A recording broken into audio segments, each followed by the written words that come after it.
Thank you very much. Thank you.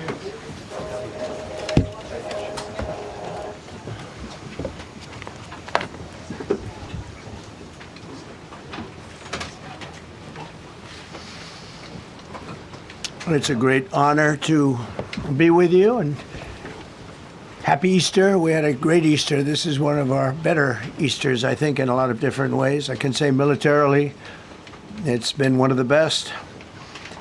So, good afternoon. We have quite a bit to discuss. We'll go into pretty good detail.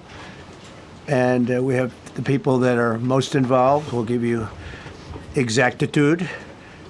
And we're here today to celebrate the success of one of the largest, most complex, most harrowing combat searches. I guess you would call it a search and rescue mission ever attempted by the military. Generally, when planes are knocked down in war, especially when you're fighting a strong group, an evil group, you can't really do this because you send in 200 men to pick up one. And it's something that's usually not attempted as much as you want to attempt. And bad things happen to that one or two. And in this case, we did two, and it might not have been attempted before, but we did. And we had great talent, but we got a little luck too, I would say. And we were helped by a lot of people, a lot of great people. And it was an honor to be involved with it. It's very historic. This is a rescue that's very historic. It'll go down in the books. Late Thursday night, an American F-15 fighter jet went down deep inside enemy territory in Iran while participating in Operation Epic Fury, where we're doing unbelievably well at a level that nobody's ever seen before. The entire country can be taken out in one night, and that night might be tomorrow night. Both members of the crew ejected from the aircraft and landed alive on Iranian soil. I immediately was asked to make a decision. I ordered the U.S. Armed Forces to do whatever was necessary to bring our brave warriors back home. A risky decision, because we could have ended up with 100 dead as opposed to one or two. It's a hard decision to make. But in the United States military, we leave no American behind. We don't do it. Within hours, our armed forces deployed 21 military aircraft into hostile airspace, many flying at very low altitude, being shot by bullets. You bring rifles into play when you're going that low, but there are also certain advantages. And in broad daylight over Iran for 7 hours, at times facing very, very heavy enemy fire. We have a helicopter that's got a lot of bullets in it. It's amazing. We just realized how good those weapons are.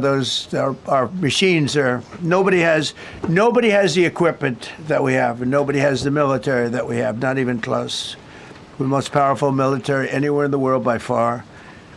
The flight crews and warfighters aboard those aircraft took extraordinary risks to rescue their fellow service members.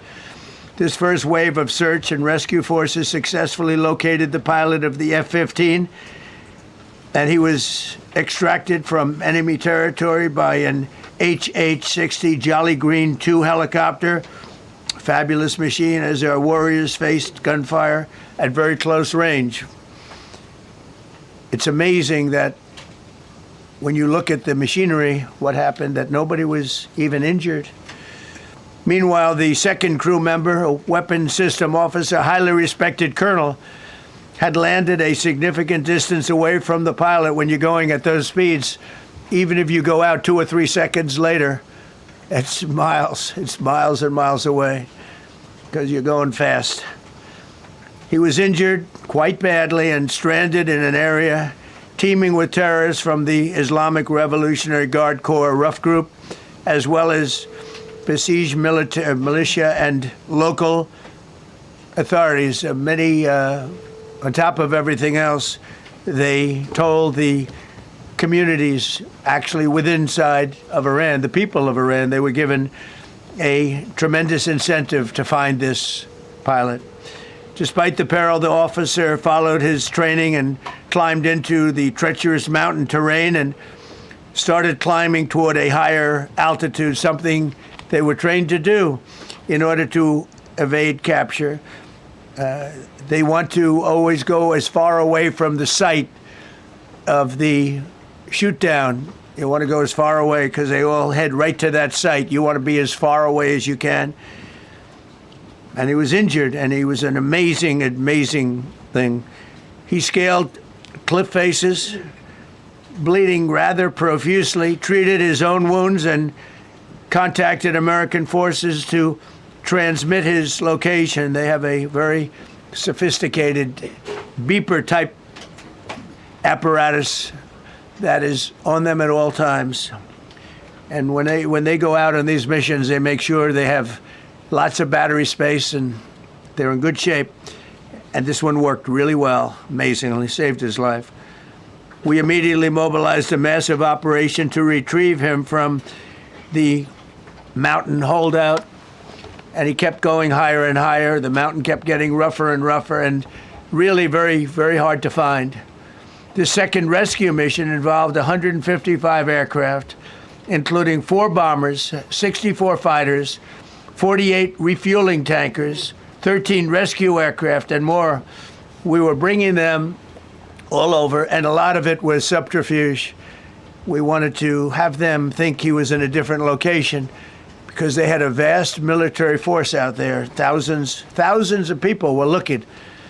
So we wanted them to look in different areas, so we were scattered it all over like we were right on top of them. We had 7 different locations where they thought, and they were very confused. They said, well, wait a minute, they've got groups here, they've got groups there. It's an amazing thing. I was listening to these great people, these great generals. General Raisin Kane was amazing, and Pete Hegseth was amazing. But I listened to the whole thing. It was pretty amazing.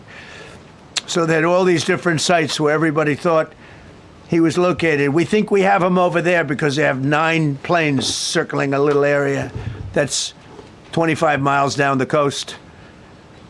So in a breathtaking show of skill and precision, lethality and force, America's military descended on the area, the real area, engaged the enemy, rescued the stranded officer, destroyed all threats, and exited Iranian territory while taking no casualties of any kind. The heroic F-15 weapon system officer had evaded capture on the ground in Iran for almost 48 hours. That's a long time when you're in tough shape and when you're bleeding. It's a long time. When we left, as you probably know, we had 2 large planes, pretty old planes that carried a lot. We needed a lot more equipment going in than coming out, obviously, because going in, we needed to be able to scale mountains, and we had a lot of equipment.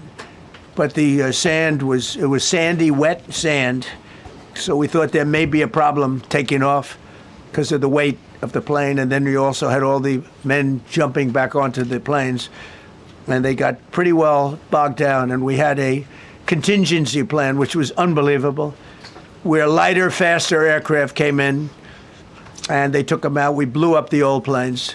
We blew them up to smithereens because we had equipment on the planes that, frankly, we'd like to take, but I don't think it was worthwhile spending another 4 hours there taking it off. So we didn't want anybody to have, we have the best equipment anywhere in the world. We didn't want anybody examining our anti-aircraft and other equipment.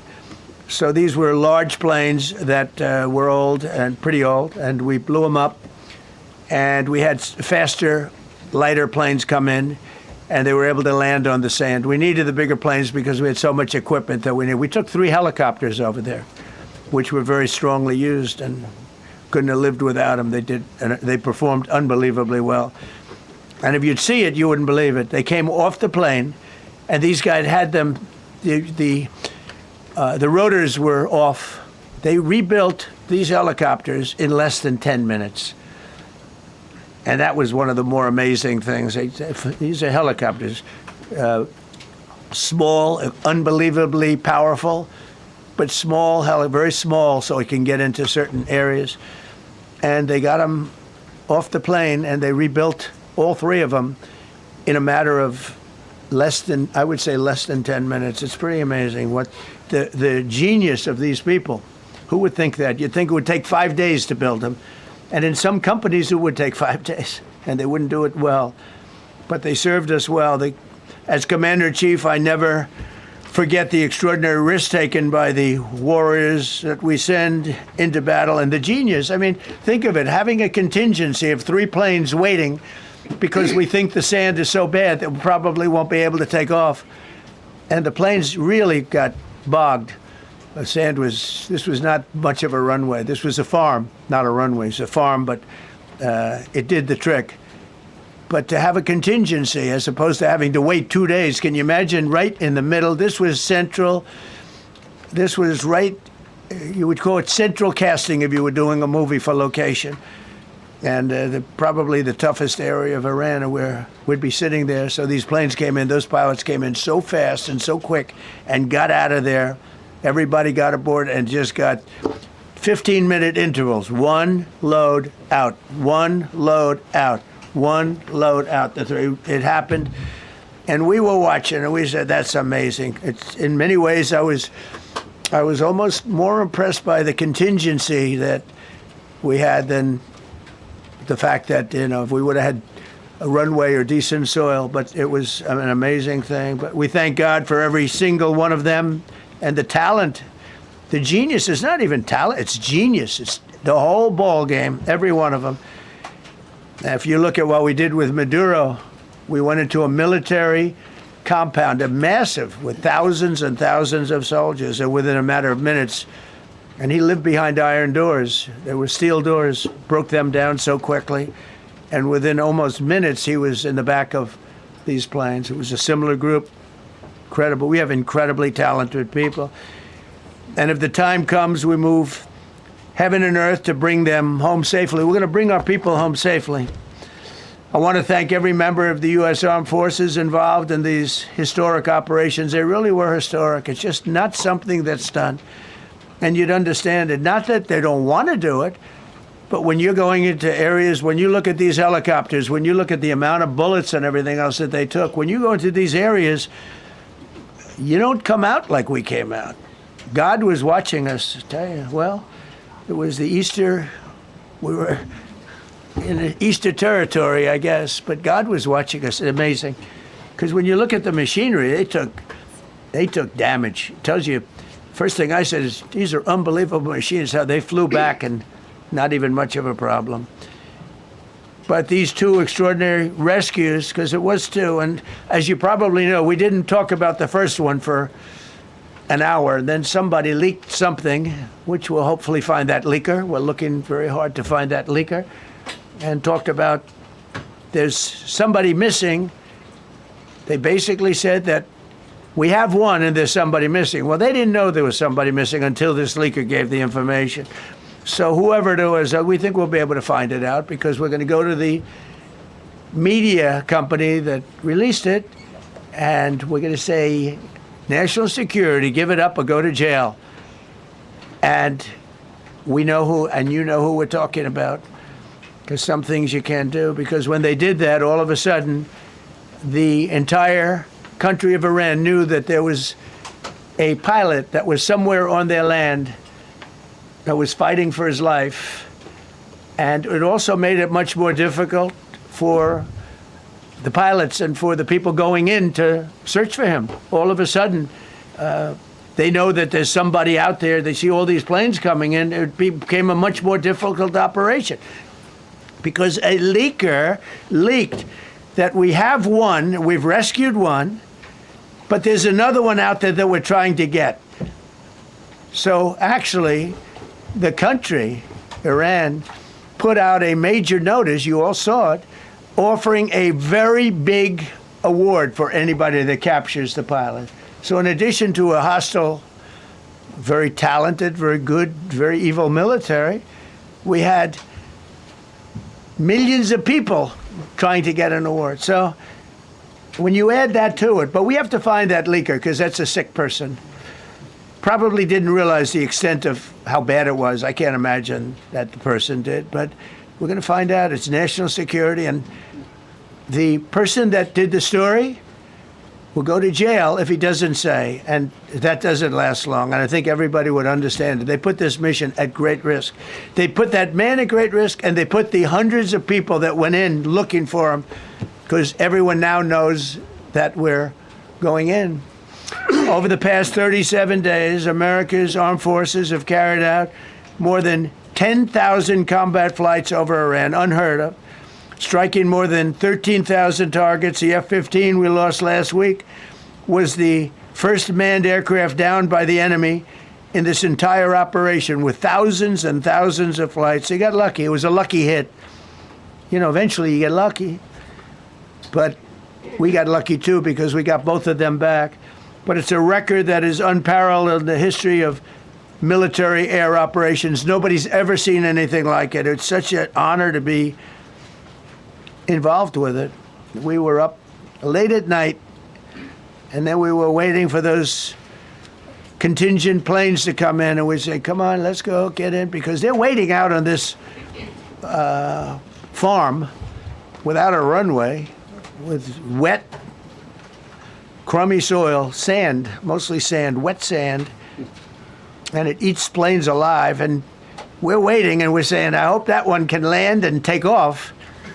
And they came in like magic, boom, boom, boom, one after another. It was like genius. I'm so impressed by that, because we were a little concerned. We said, boy, if they don't get in and get up fast, we're sitting in them. And that's called Iran Prime, right, General? That's where the whole bet is. And here we are sitting there waiting for a plane, but they came in so fast and so hard, and these guys knew exactly what to do. Let's go, come on, get in, let's go, Pwah. They came one right after another, not at the same time. They don't want to come at the same time. They had to come right after each other. They didn't have any room. There was barely any room to land. Tiny little patch of very wet earth and sand. So I'm so proud of the people that I have standing up here with me, and many others that worked. I mean, so many. Steve Witkoff's over here. He's doing fantastically. Jared Kushner. But the people that are here, the job they did is amazing. And I think I'm going to introduce the head of the CIA, and he is a man he's central casting, okay? If we cast a movie, he's going to play the head of the CIA. He's one of the few. John Ratcliffe, he did a phenomenal job that night. He did something that I don't know if you want to talk about it. If you want, you can. I'm not sure you're supposed to. I'm not going to talk about it. But the CIA was very responsible for finding this little speck. It's like they used an expression on one of the shows. A general was talking about, it's like finding a needle in a haystack, finding this pilot. And the CIA was unbelievable. And you may, if you can, you'll talk. It might be classified, in which case I'd have to put him in jail if he talks about it. And I don't want to put him in jail. He doesn't deserve that. So, John, do you want to say a few words? Thank you. Thank you, Mr. President.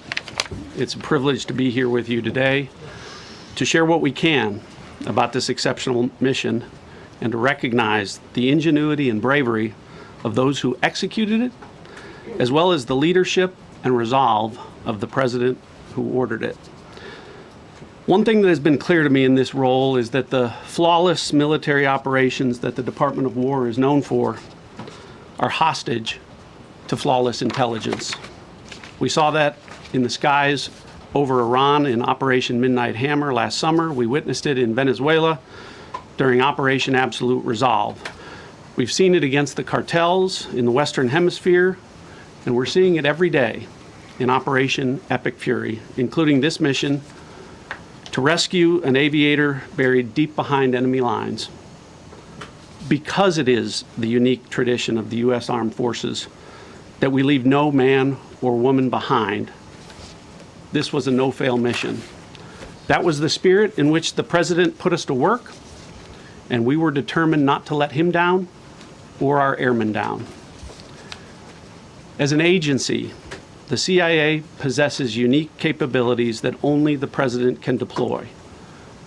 Some of these capabilities fall under covert action authorities.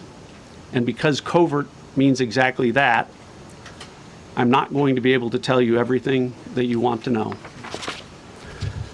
At the President's direction, we deployed both human assets and exquisite technologies that no other intelligence service in the world possesses to a daunting challenge comparable to hunting for a single grain of sand in the middle of a desert.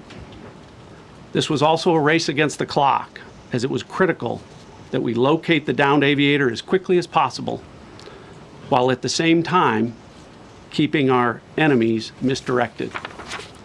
For that reason, in addition to the human and technical assets deployed by the President to find our airmen, CIA executed a deception campaign to confuse the Iranians who were desperately hunting for our airmen. On Saturday morning, we achieved our primary objective by finding and providing confirmation that one of America's best and bravest was alive and concealed in a mountain crevice, still invisible to the enemy, but not to the CIA.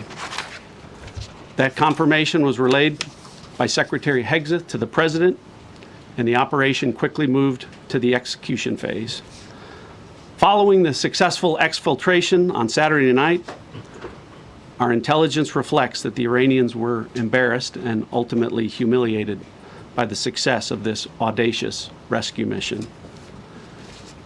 When the President asked me to lead the CIA, he made it clear: get back to basics, no politics, no agendas, tackle the hardest problems, and execute the toughest missions.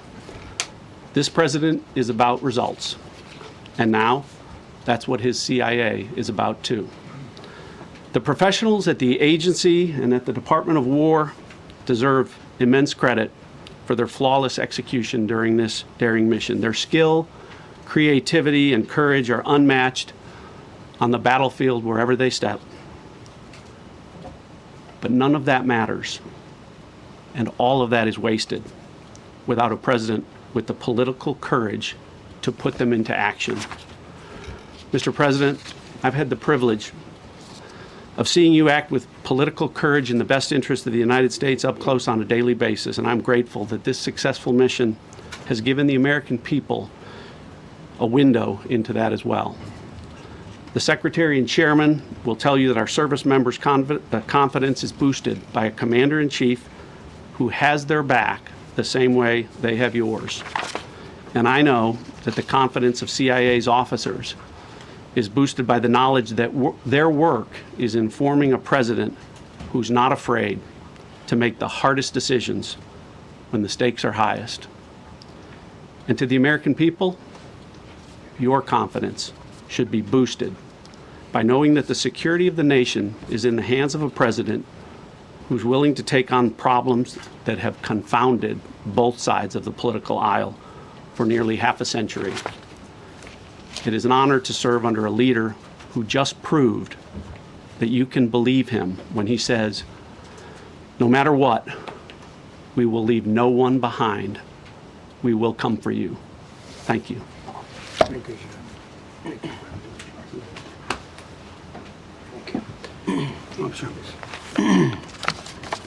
Well, John, thank you for the collaboration of the CIA as well. Incredible and ongoing partnership. Ladies and gentlemen, fellow Americans, and especially the brave warriors in our armed forces, over this Easter weekend, the United States military has once again proved why we possess the greatest fighting force the world has ever known. In two extraordinary combat search and rescue operations deep inside enemy territory in Iran, our warriors executed missions of breathtaking skill, courage, and precision. When our warriors are unleashed, as this president has allowed them to be, they are unstoppable. When American airmen were down behind enemy lines, our forces and our president did not hesitate.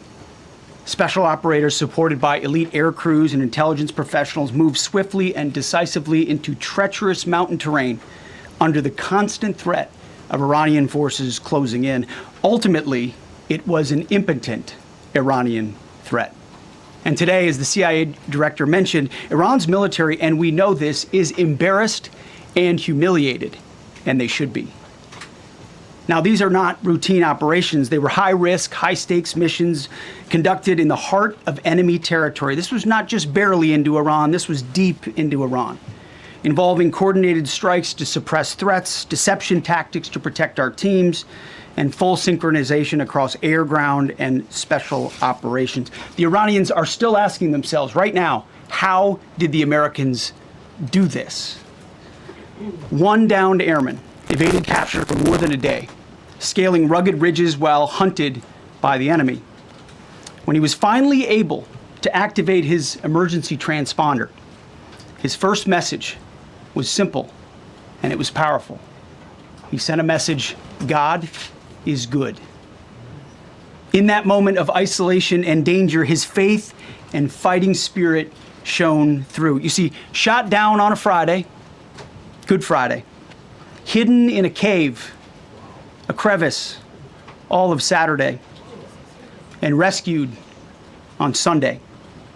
Flown out of Iran as the sun was rising on Easter Sunday. A pilot reborn, all home and accounted for, a nation rejoicing.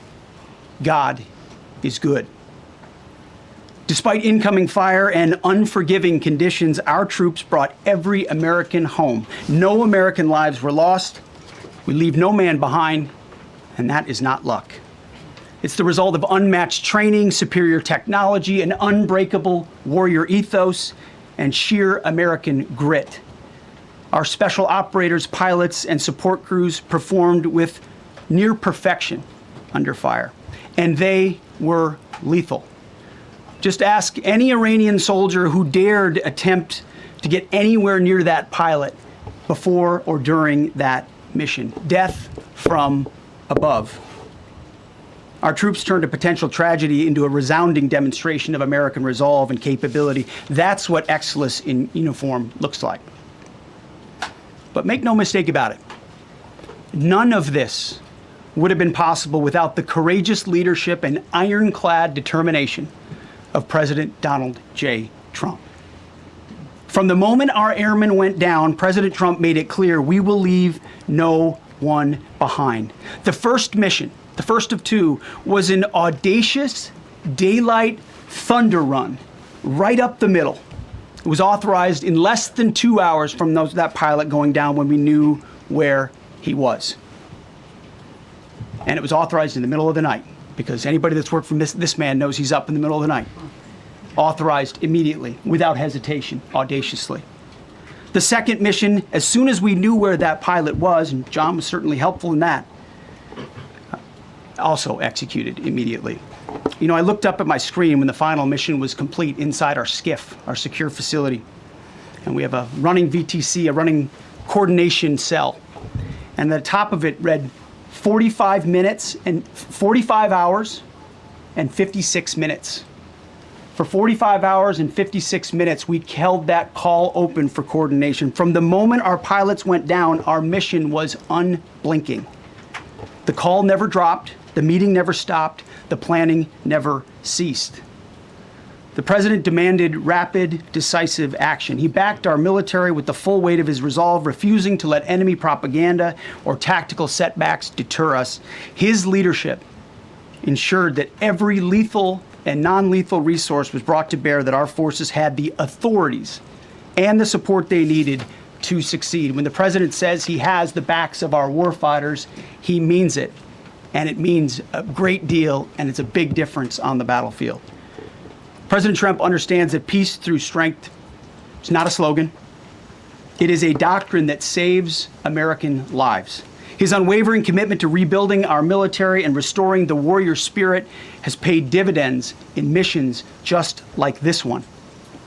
Under his command, America projects power with confidence and brings our people home with victory. And that continues today, by the way. Per the president's direction, today will be the largest volume of strikes since day one of this operation. Tomorrow, even more than today.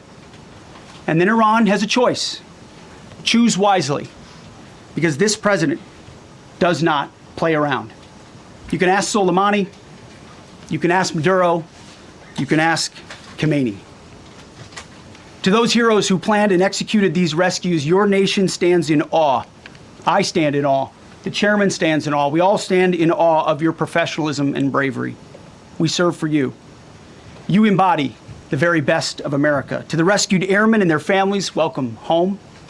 Your courage and endurance, the quiet declaration of faith amid the storm inspires us all. God is good every day.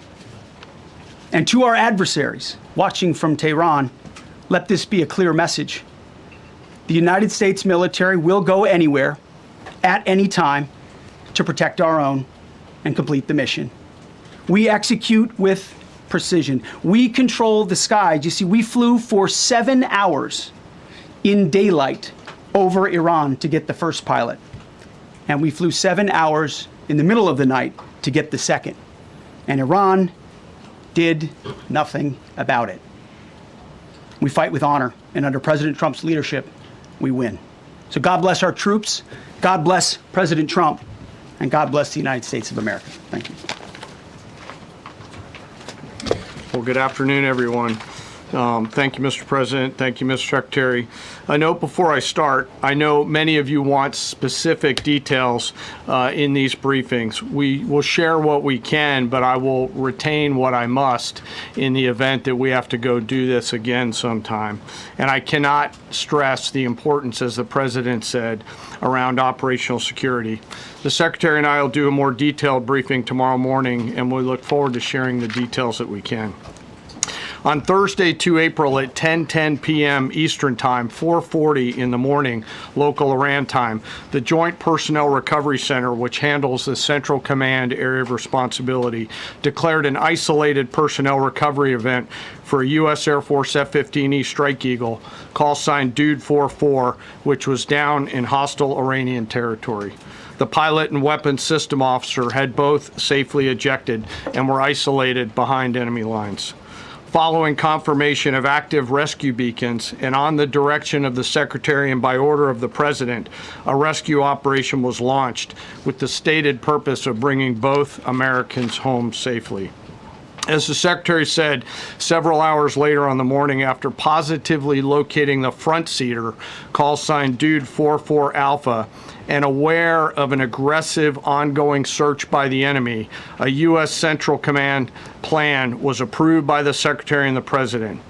Shortly thereafter, a U.S. Air Force Combat Search and Rescue Task Force, comprised of A-10 Warthogs in their Sandy role, and I'll describe what that is in a minute, HC-130 Combat King IIs, HH-60 Jolly Green II helicopters, and Air Force Special Warfare Airmen, a package comprised of combat rescue officers and pararescueman operators, audaciously penetrated enemy territory in broad daylight to find, fix, and recover Dude 44 Alpha from behind enemy lines.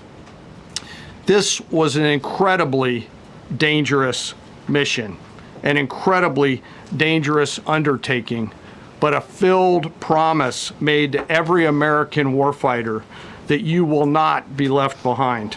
We will always come find you, and we will always bring you home. Over the next hours, the Search and Rescue Task Force crossed the beach, entered into Iranian airspace, protected by a fighter strike package, and moved into the objective area, all under fire. En route, as some of you have seen on social media, the helicopters took gas off the C-130s and pressed onward and forward up into the objective area. While this was ongoing and out in front of them, the Sandy flight of A-10s and other remotely piloted aircraft, drones, and other tactical aircraft were violently suppressing and engaging the enemy in a close-in gunfight to keep them away from the front seater and allow the pickup force to get into the objective area. During this engagement, one of the Sandy aircraft, the one primarily responsible for communicating with the downed pilot, was hit by enemy fire. This pilot continued to fight, continued the mission, and then upon exit, flew his aircraft into another country and determined that the airplane was not landable. This was one of our A-10 Sandy aircraft. The pilot then made the decision to eject over friendly territory and was quickly and safely recovered and is doing fine. After picking up Dude 44 Alpha, the HH-60 Jolly Green fight was engaged by every single person in Iran who had a small arms weapon. And one of the aircraft, the trailing aircraft, took several hits. The crew sustained minor injury, and they are going to be fine. A note for those of you that do not know what a Sandy does. Named after the flight call sign that did this very mission in Vietnam, flying A-1 Sky Raiders and A-7 Corsairs. A Sandy has one mission: get to the survivor, bring the rescue force forward, and put themselves between that survivor on the ground and the enemy. They are committed to this. This is what they live for, and this is what they've trained for over many, many years. The A-10 force and the rescue force did a fantastic job rescuing Dude 44 Alpha. He was recovered Friday afternoon. As I said, and the nation needs to know this, this was an incredibly brave and courageous mission, and a testament to the courage, skill, and tenacity of the joint force and our leaders, and especially a daylight option. Having the guts to try means so much to so many.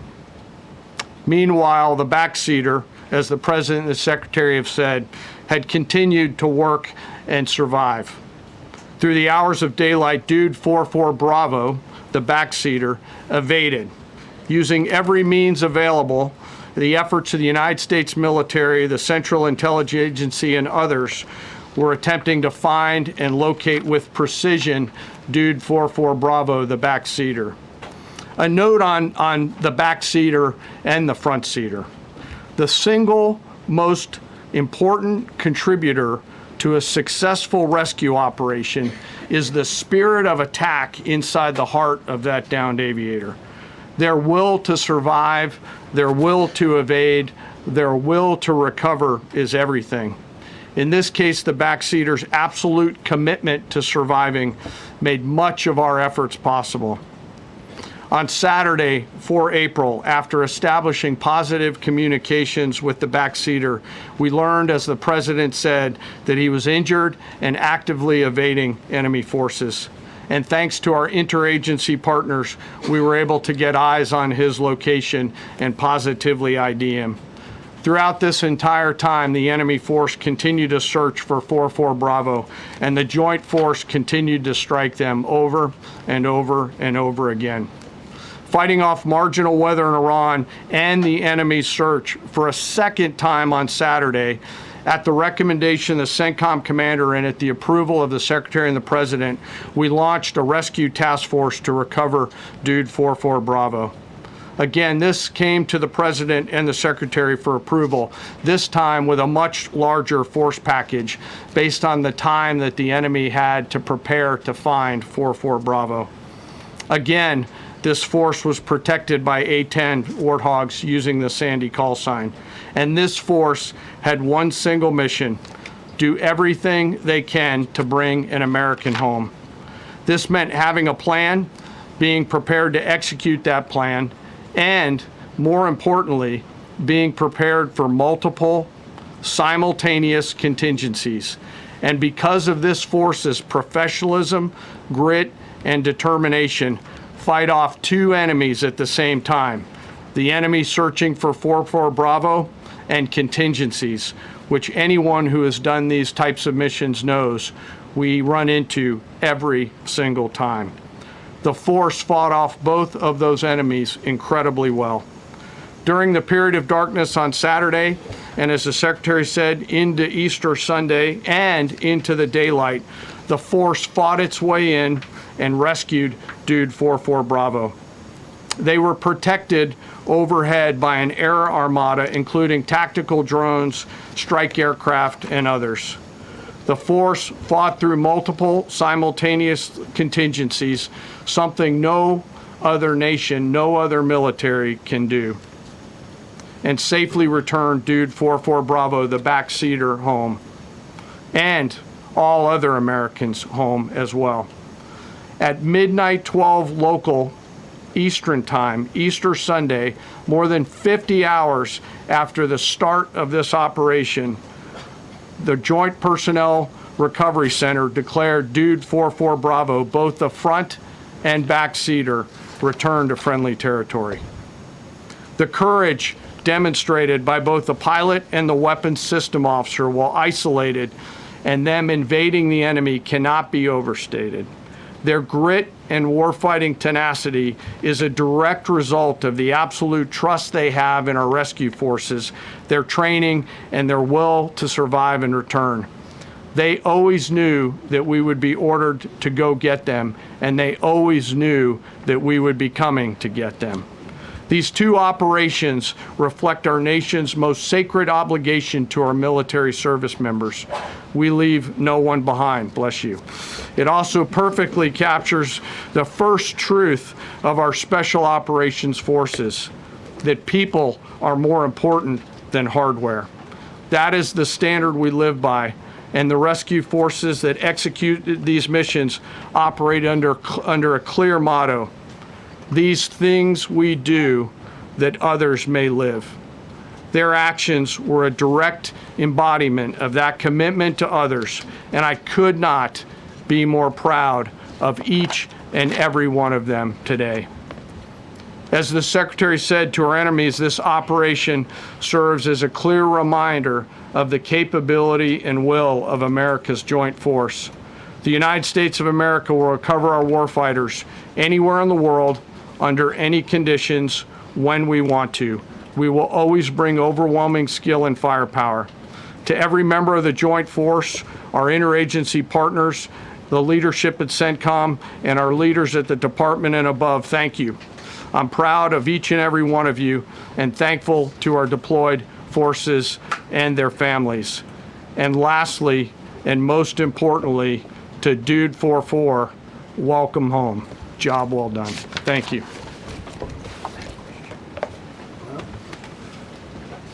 Pretty amazing, pretty amazing. And these two gentlemen have been, from day one, they've been perfecto. You know, I got to know General Kane in my first term because he was able to take out ISIS in 4 weeks instead of the 4-year projection that was given to me by other much lesser generals. I said, you know, if I ever do this again, that's going to be the head of my Joint Chiefs of Staff. And we worked it that way, didn't we? It's amazing. He took out ISIS. We defeated ISIS in 4 weeks. I was told it would take 4 years. I flew to Iraq to find out with the greatest equipment in the world, why would it take 4 years? And he told me, sir, it won't. It'll take 4 weeks and you'll have time left over. And that's exactly what happened. So he's great. And Pete, all I can say is that he was treated very unfairly. And now those same people that treated him unfairly, that fought against him, they called me up saying, what a great choice he was. They said, well, what happened during his nomination? What happened to you? I'm telling you, people that were not for him, senators, friends of mine, sir, I don't think you're doing the right thing. Now they're calling me up. What a choice. These two guys are fantastic. And John Ratcliffe was incredible. It was actually their genius that called us from, he was 40 miles away. And he said, you know, we're seeing something moving up in the mountain. This is at night.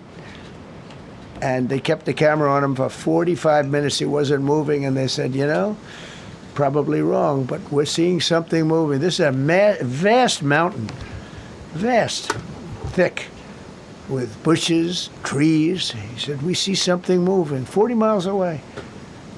It was the head of a human being, I'm telling you, it's moving. And then all of a sudden, 45 minutes later, he moved a lot. Stood up, and they said, we have him. And that was really the beginning of something incredible. We had an idea where he was, but not specifically. That's a big mountain. So I want to thank the CIA, too. I don't think they get enough credit for the great job they've done. Yes, please. Yes. Thank you very much, Mr. President, for this great opportunity. Country, it has super army. You make a difference, Mr. President. Thank you for your greatest leadership. Thank you. I have 2 quick questions, Mr. President. what was your reaction when you learned that Kurdistan region had resumed exporting oil to the international market with your support as United States of America? Well, I expected that. We've gotten along with the Kurds for a long time, so I expected that. Another question, what would be your reaction if the Iranian people rise up against their regime during a ceasefire, Mr. President? Well, they should do it, but again, the consequences are great. I mean, they were told if you protest, you will be shot immediately. You saw what happened to the young wrestler. He was a great champion, by the way. He was a great wrestler, one of the top in the world. And he and his two friends were hung. And all they did was say a little bit about liberty. They wanted liberty, and they were violently executed. But the number is up to probably 45,000 people were killed. So, you know, when somebody stays in a house, when they know if they walk out of the house to protest, they'll be immediately shot and killed. And they issued that, you know, that was publicly issued. It's not a secret. That's why so many people say, oh, well, why are you doing this way? We can't let Iran have a nuclear weapon. You know, we got regime change. We do. We're dealing with a much different regime than before. We're dealing with different people. They're smarter. I think they're sharper and far less radical. We have regime change, but we didn't do this for regime change. We did it for the fact, and my view was very simple. I saw somebody said, oh, he doesn't have a plan. I have the best plan of all, but I'm not going to tell you what my plan is. You know, they want me to say, here's my plan. We're going to attack at 9:47 in the morning, and then we're going to do this, and then we're going to... And if you don't do that, they say, I have a plan. These people know what the plan is. Everybody here knows what the plan is. But it's very unfair to say, we don't, because I don't mind being insulted. I've been insulted for many years by the fake news, but you can't. It's so bad for people that are so you just saw two great, and John Ratcliffe, three unbelievable people. They have a plan. Every single thing has been thought out by all of us. But I can't reveal the plan to the media. So, you know, but we're just thrilled by the success of this operation. Yes, please. Thank you, Mr. President. You've said Iranians would be mad if you stopped these attacks, but why would they want you to blow up their infrastructure, to cut off their power? Wouldn't that be punishing Iranians for the actions of the regime? They would be willing to, and it's suffering, they would be willing to suffer that in order to have freedom. The Iranians have, and we've had numerous intercepts. Please keep bombing. Bombs that are dropping near their homes. Please keep bombing. Do it. And these are people that are living where the bombs are exploding. And when we leave and we're not hitting those areas, they're saying, please come back, come back, come back. These are the people. I don't know what they do. All I can tell you is they want freedom. They have lived in a world that you know nothing about. It's a violent, horrible world where if you protest, you are shot. Remember the great woman protests where they had 400,000, 500,000 women, and they were all enthused and they were going to protest, and everybody said, oh, the regime's going to come to an end. And then all of a sudden, boom, boom, 5, 6 different areas. A woman would go down right between the eyes. They had snipers. They had 5 snipers. That's all it took. And those 400,000 or 500,000 women said, oh my God, what's that? Oh, look over there, what's that? A woman shot right between the eyes. And after 5 or 6 of them go down, then you start hearing the purr through the vast number of people. And then they said, oh my God, who would do that? And they're incredible people, but they've lived so horribly. They've lived so horribly. You know, Iran was a great country if you go back 25 years ago or so. The Persian people, they're incredible, smart, brilliant, actually. And I know so many. I know coming from New York, originally, I know so many people from Iran. They're incredible people, incredible energy, and very, very brilliant people. But when you're standing in a group and protesting and you have a woman, in the case of the woman, remember the Great Woman March, everybody was saying, oh, this is the end of the country. And then snipers selectively picked. Every single one was shot right between the eyes from a long distance. They were on top of buildings. Nobody even knew where they were. Where they coming from? This wasn't like a machine gun, which is also very bad. They've done that too. They did that recently.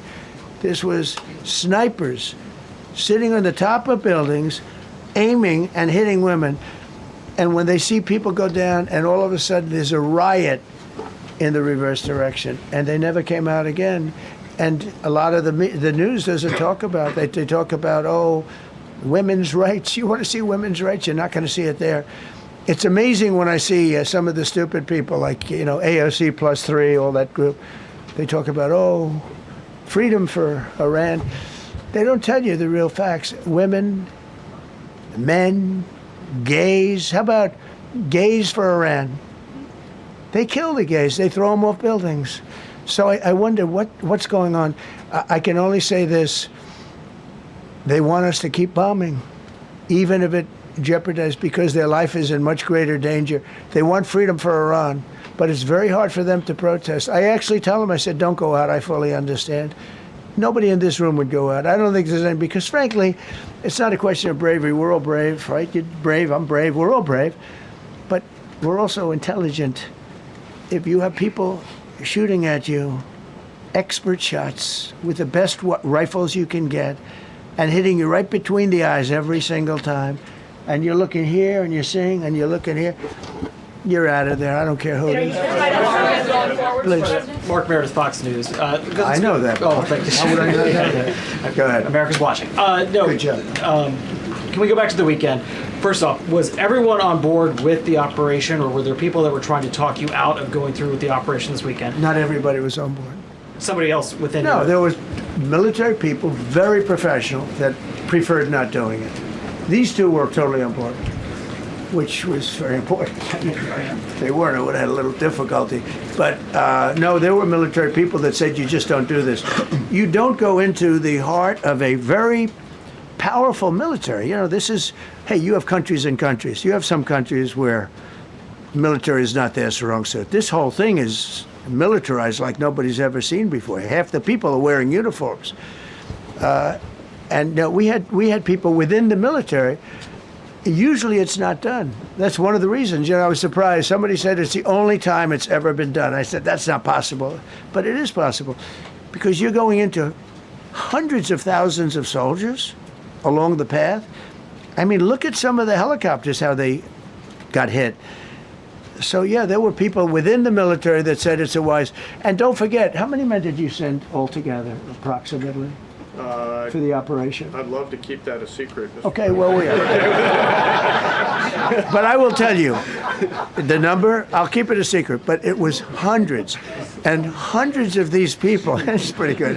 Is he central casting? But hundreds of people went into this journey. Hundreds of people could have been killed. Forget about the equipment, a lot of equipment, nobody cares. Hundreds of people could have been killed. So we had people that were within the military that said this is not a wise, and I understood that, but I decided to do it. Was there a point that that you were thinking there's too much on the line, and somebody was saying maybe we abort this now and wait? I mean, given the resource like the general said, it seemed like there was so much on the line here. You must have been thinking, well, this could have completely changed. So the first one, which was in many ways as dangerous as the second, I guess it gets, because we're flying over daylight. We're the best at the world at night. We have goggles that nobody. We have goggles. I've tried them. They're unbelievable. I see better with the goggles at night than I see without them during daylight. I mean, daylight today, we have a beautiful day. You see just as well with goggles. In many ways, it's enhanced. So we have the best in the world. So it's much safer for us to do it at night. Whereas other people, no other country has that capability. They don't have that particular piece of equipment like we do. But when I was told flying and in daylight, I think we flew 7 hours over Iran, and that's a long time, over unbelievably hostile territory where they have nothing but weapons. We took out their anti-aircraft, which is great. We took out their radar, which is great. We took out a lot, but they still have, what hit this one was a handheld shoulder missile, heat-seeking missile. So it's not like, they're totally whatever. And they have probably a little luck, because you got to get lucky. but they shot it, and it got sucked in right by the engine. But these guys were out of there. They were great. Their timing was great. But no, I was told that this is a very dangerous mission. I understand. They didn't say it's a foolish mission. They said, we're going to be sacrificing hundreds of people do this. This is, you have tankers that are flying over this area so that because the flight was so long, they had to refuel. It's a very dangerous mission. I just felt it was worth it. If you would have told me that we would have been successful, gotten both, and nobody was even essentially injured, I would have said that would be impossible. Yeah, Bruce. Mr. President, thank you very much. Thank you, sir. I'll come back to you. Okay, thank you. Given that you are now dealing, you say, with a more reasonable, less extreme leadership in Iran, what does that mean for the protesters, for the human rights movement in that country after this conflict? Well, I What's think your positive. expectation? Yeah, if they assume control, if we do something and they assume control, I think it's very positive, a big step. I don't think you'd see the radicalization that you have seen in the last. Look what happened. Women are being executed because they're not properly clothed, they say. They're not properly clothed, and they execute the women. They shoot them right on the street. No, you have a much different group of people. Now, I'm not saying we are dealing with them. Essentially, they have till 8 o'clock tomorrow night, Eastern time. But we are dealing with them. I think it's going well. Mr. Witkoff is here, and JD's involved in the dealing. Mr. Witkoff is sitting right here, and I think it's going fine, but we'll have to see. You have to understand, we've been dealing with these people for 47 years.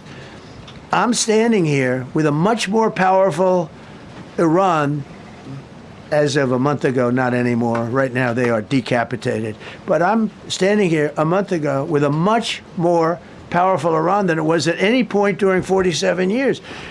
This should have been handled by 7 presidents, a lot of presidents. And those presidents are saying now, every one of them to their friends, we should have done this a long time ago. So it's not something I like doing. It's very dangerous, and we're getting them at the height of their strength. If I didn't terminate the Barack Hussein Obama Iran nuclear deal, they would have had don't forget, that was a path to a nuclear weapon. Remember this. He chose Iran over Israel, pure and simple. How Israel can vote for a Democrat is if you're Jewish in New York City or any place else in this country, and how you can vote for a Democrat is unbelievable, because he chose Iran, a very hostile Iran. Remember when he filled up a 757 with cash, billions of dollars of cash, and he sent it over to them. Then they gave them tens of billions of dollars. He chose Iran over Israel, and really the Arab world, if you look, because, the other, Saudi Arabia, Qatar, UAE, you take a look. I can add Kuwait, and I can add Bahrain, and you can add others. He chose such an unlikely candidate. Nobody could believe it. Frankly, if you're going to choose between Iraq and Iran, he should have befriended Iraq. He went in the exact opposite direction of all thinking, and he made a terrible mistake. But that was a road to a nuclear weapon. And when I terminated that, everyone said, oh, he terminated it. It was one of the best things we ever did, because he had a road to a nuclear weapon. And it was a very short-term deal. Countries don't do 10-year deals. Countries do hundreds of years. You don't do a 10-year deal. For a country, you're a landlord and you're renting a store on a certain street, and you give somebody a 5-year or 10-year lease. This is a country. It was a short-term deal. It was ready to expire. I terminated it before it expired. Took a lot of heat, and it was one of the best things I ever did, because he would have had a nuclear weapon. Then he would have had another nuclear weapon, had those beautiful B-2 bombers not gone in 8 months ago, and obliterated that site. And by the way, the word is obliteration. CNN said, well, maybe it wasn't complete. It was so complete that they still haven't been able to get it. It was obliteration. But if we didn't hit them, that was a courageous decision, too, because we had all those planes flying in at night with very little cover, unbelievable stealth planes, and they were able to do their job.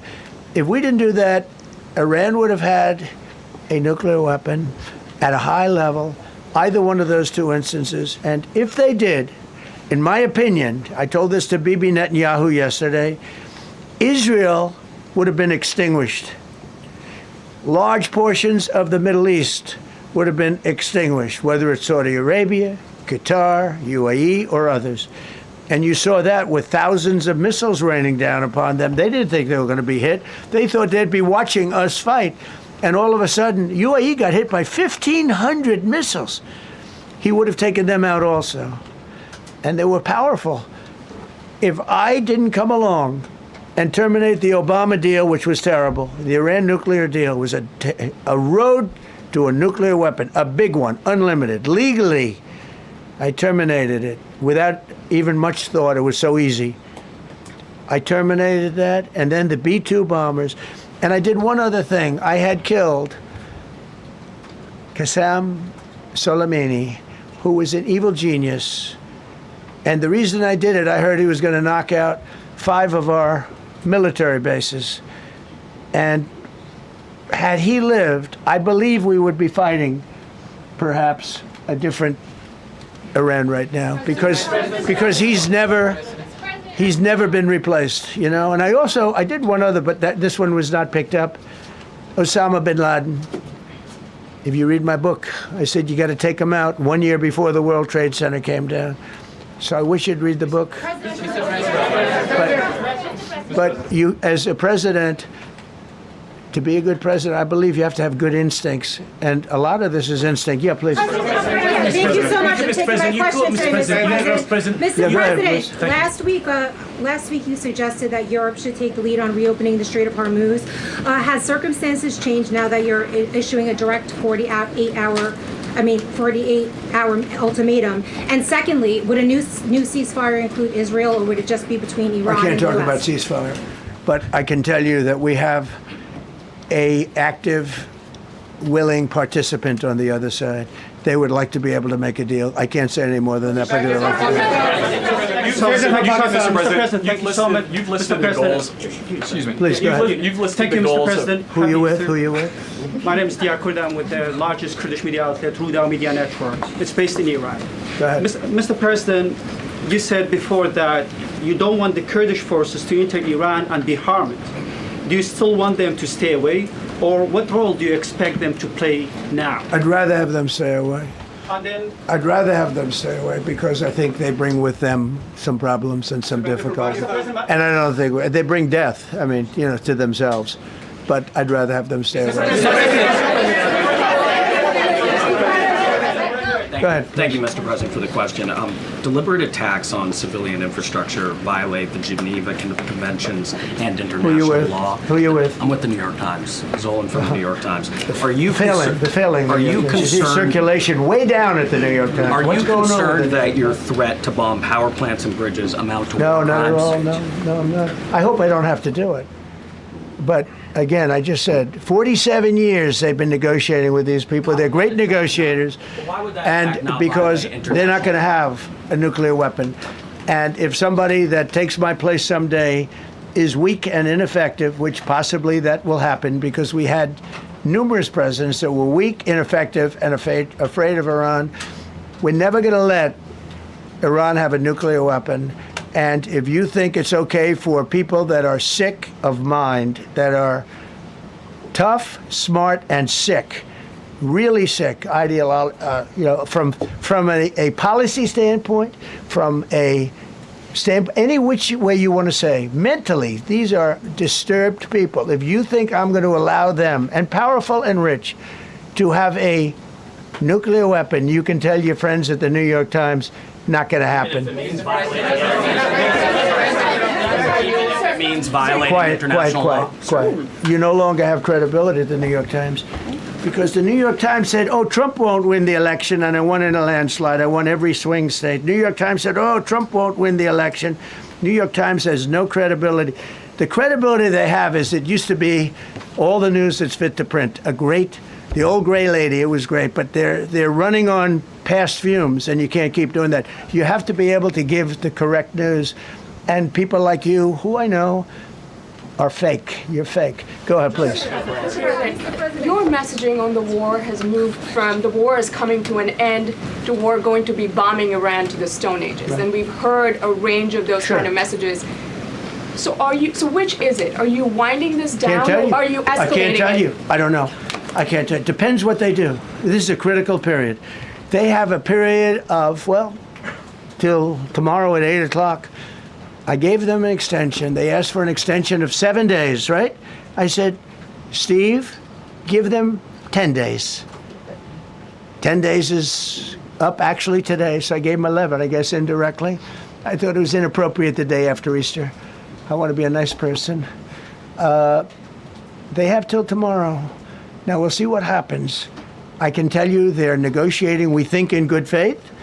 We're going to find out. We're getting the help of some incredible countries that want this to be ended because it affects them also. A lot of people are affected by this. But we're giving them till tomorrow, 8 o'clock Eastern Time. And after that, they're going to have no bridges. They're going to have no power plants. Stone Ages, yeah. Stone Ages. CNN fake news. Are you willing to make a deal that does not include reopening the Strait of Hormuz, or is that now a top priority? I would say it's a very big priority because, see, that's one thing that's a little different than other things. We can bomb the hell out of them. We can knock them out for a loop. But to close the strait, all you need is one terrorist that somehow has a truck loaded with, because you can carry them in trucks, large trucks, a water mine, drop them in the water, and now you tell people that own ships that cost $1 billion to don't worry about the mine. You can do that even just by saying we put mines in the water. So it's not like the rest. We can knock out their military. We already have. We've knocked out their Navy. We've knocked out their Air Force completely. We've knocked out 158 ships in 3 days. We've knocked out even their mine droppers. They don't have any mine droppers anymore, but they put them on other boats, and they could drop them. I'm not even sure they have any mines there, by the way. I'm not sure. I'm personally, they say there might be 8. I don't know. I think there might be none because they're very good bullshit artists. That's why for 47 years they've been bullshitting other presidents, and they haven't done the job. And people are living in hell. You live in that country, they're living in hell. No, I think that 47 years of this stuff is long enough. They're at the weakest point they've ever been. They have no Navy, they have no Air Force, they have no anti-aircraft weaponry, they have no radar, they have no communication. In fact, the biggest problem we have in our negotiation is that they can't communicate. I said to Steve, what are they saying? Sir, they can't communicate. They have no method of communication. So we're communicating like they used to communicate 2,000 years ago with children, bringing a note back and forth. They have no communication. But all I want to see is I want to have a safe world, and you're not going to have a safe world. Israel will be gone. The Middle East will be gone. And then they're coming for Europe. And I have to tell you, I'm very disappointed in NATO. Very. I think that NATO... I think it's a mark on NATO that will never disappear in my mind. You know, they're coming to see me on Wednesday. They're going to say, oh, we'll do this, we'll do that. Now they all of a sudden want to send things, you know. But they said it loud and clear at the beginning. When I spoke to UK of all, I would have said they would have been the first because they're the oldest. And I say, yeah, I'd love to have a little help. He said, no, sir, we'd rather wait till you win. I said, I don't need help after we win. They have 2 old broken aircraft carriers, barely work. I said, I guess we can use them. Who the hell knows? I called the general. He didn't even want them. He said, we don't really need them. We got the SS Abraham Lincoln, sir. We don't need them. Do you know, we have, in terms of technology, we had one day 101 missiles going at 2,700 miles an hour, aimed at the Abraham Lincoln. 101 missiles. Out of 101 missiles, 101 missiles were shot down. Unbelievable technology. 10 years ago, 5 years ago, I don't know if that would have been possible, but 10 years ago, that wouldn't have been possible. 101 missiles heading to a ship that's not that far off the coast, And out of the 101 missiles, we shot down all 101. We have weaponry. The Patriots are unbelievable. We have weaponry that's unbelievable. Yeah. Just to clarify. Go ahead, please. Yes. Thank you, Mr. President. You said earlier today during the egg roll that you would like to take Iran's oil, but Americans want U.S. forces home. Correct. What's that trade-off? If I had my Does it choice, take too if I had my much time? choice, yeah, because I'm a businessman first. With Venezuela, as you know, the war was over in about 45 minutes. And we have great people running Venezuela, very good people. I mean, the relationship is good. And we are a partner with Venezuela. And we've taken hundreds of millions of barrels, hundreds of millions. Over 100 million barrels already is in Houston, refined and out. And paid for that war many, many times over, many times over. You know, the old days, to the victim. Okay, you know that. To the winner belong the spoils, go the spoils. And I've said, why don't we use it?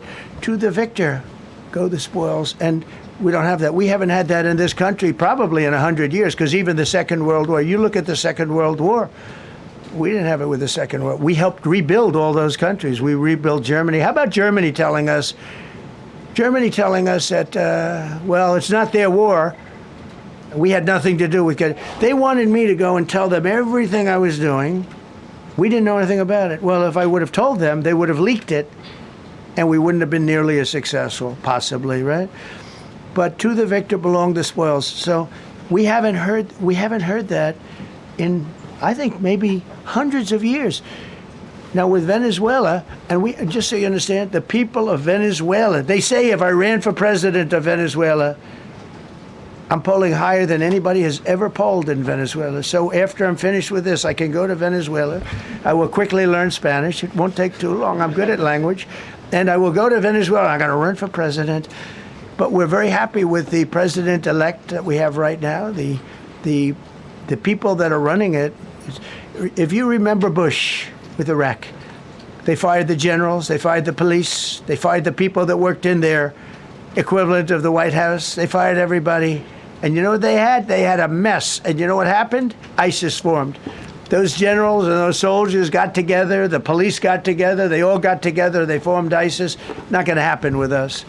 So Venezuela has been an incredible situation. We went in. We were very successful. Military power like nobody's ever seen. The general, Venezuelan general, said, I was on that site. I said, I've never seen ferocity like that. I've been doing this for 40 years. He said, I've never seen it. They hit us from 17 different, they were all set. They saw that big, beautiful aircraft carrier, the Ford in that case, and planes were pouring off it at 1 o'clock in the morning. So typically when you see that late at night, you know, you could be in trouble, right? And we were all ready. They had their equipment. It was Russian. And they had Chinese equipment. It was all set. They were going to give us a fight. He said, and then they came, and they came at speeds like we've never seen. And they came at 17 different angles. The general and his people, that was a lot of angles. They hit him from every angle. He said, we knew it was over in 3 minutes. We were waiting for them. Their equipment didn't work. And there's a reason it didn't work. Someday we'll explain that to people. They pressed the button, nothing happened. They pressed it again and again, nothing happened. And he said, we knew this whole thing was over in 3 minutes. We've never seen any, he used the word ferocity. The ferocity of these planes from 17 different angles, and it was over. They went inside. And remember, that was on a military base with thousands of soldiers. And those soldiers looked and they said, get the hell out of here. Thousands. We didn't have thousands. We had like 200 people. So we have a great military. And I'll tell you what, somehow this rescue captured the world's attention, more so than normally. You're talking about 2 people. But this rescue captured the world's attention.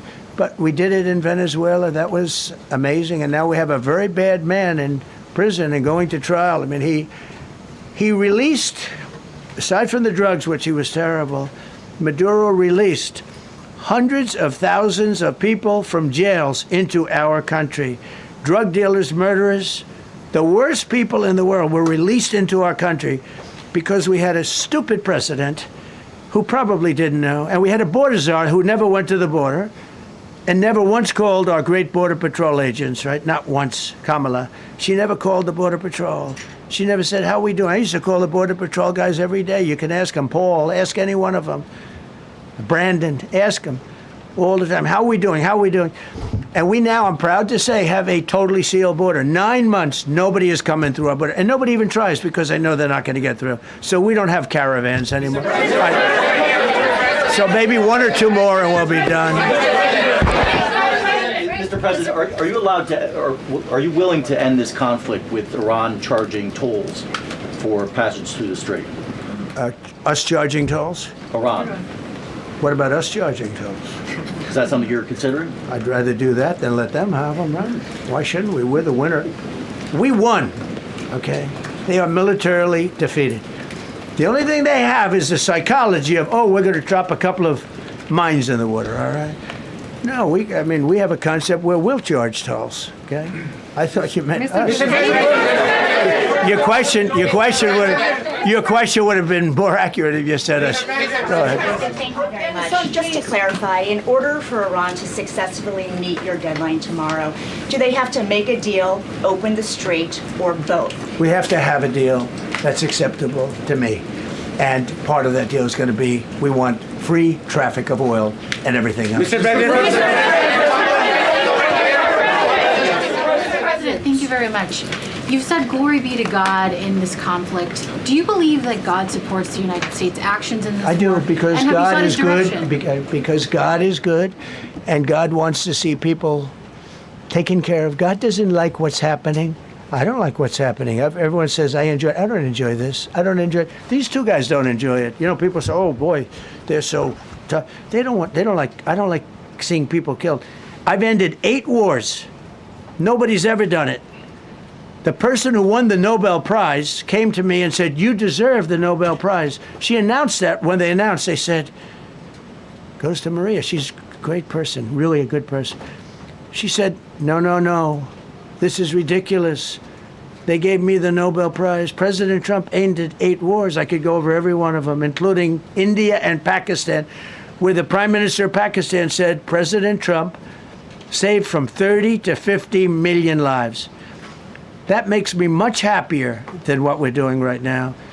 That makes me much happier. We have one more to end, by the way.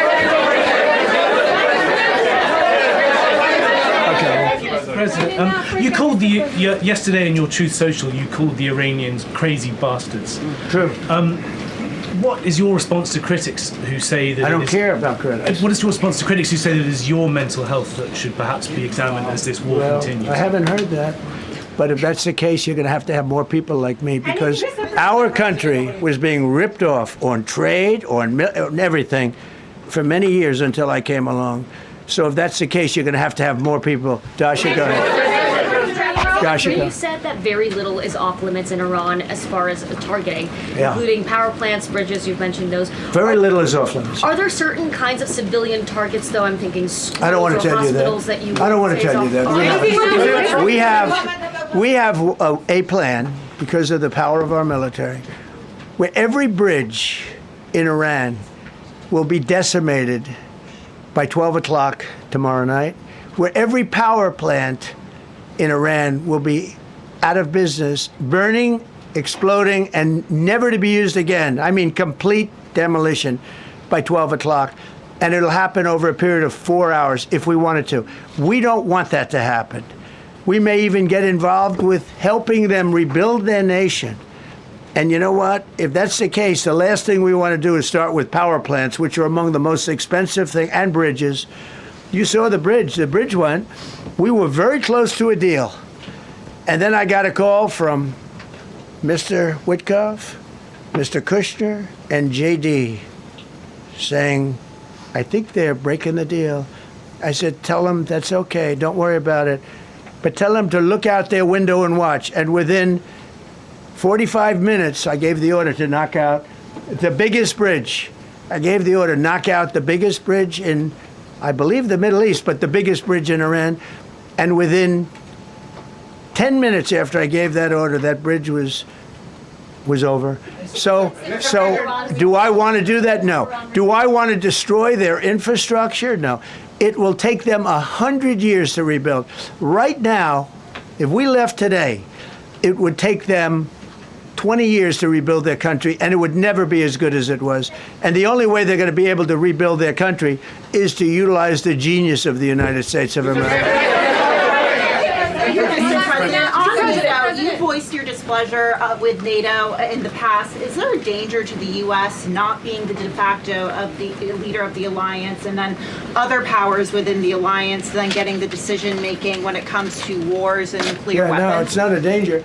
Look, we went to NATO. I didn't ask very strongly. I just said, hey, if you want to help, great. No, we will not help. I said, that's all right. You don't want to help? Because I've always said NATO's a paper tiger. See, NATO's a paper tiger. Putin's not afraid of NATO. Putin's afraid of us, very afraid of us.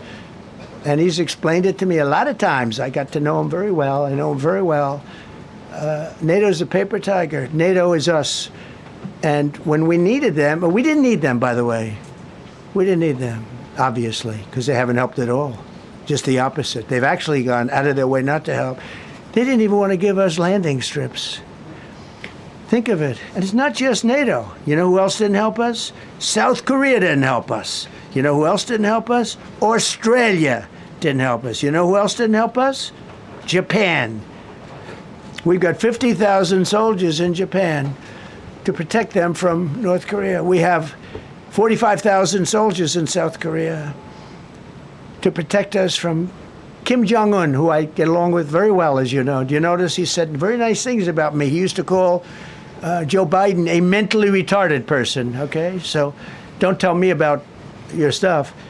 Joe Biden, he said he's a mentally retarded person. He was so nasty to Joe Biden. It was terrible. But to me, he likes Trump. And do you notice how nice things are with North Korea? It's very nice. But we have 45,000 people, soldiers, in harm's way, and right next to Kim Jong-un with a lot of nuclear weapons.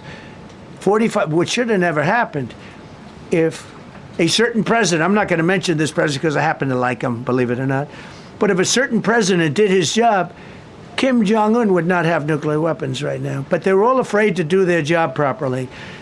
But just to conclude and just to finish, Japan didn't help us, Australia didn't help us, South Korea didn't help us, and then you get to NATO, NATO didn't help us.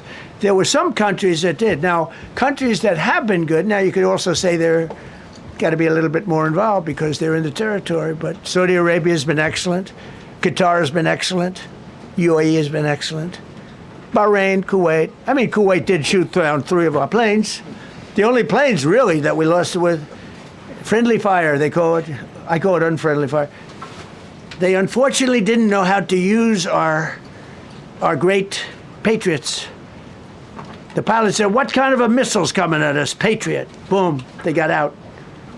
Because they know a Patriot never misses. So they had beautiful Patriots.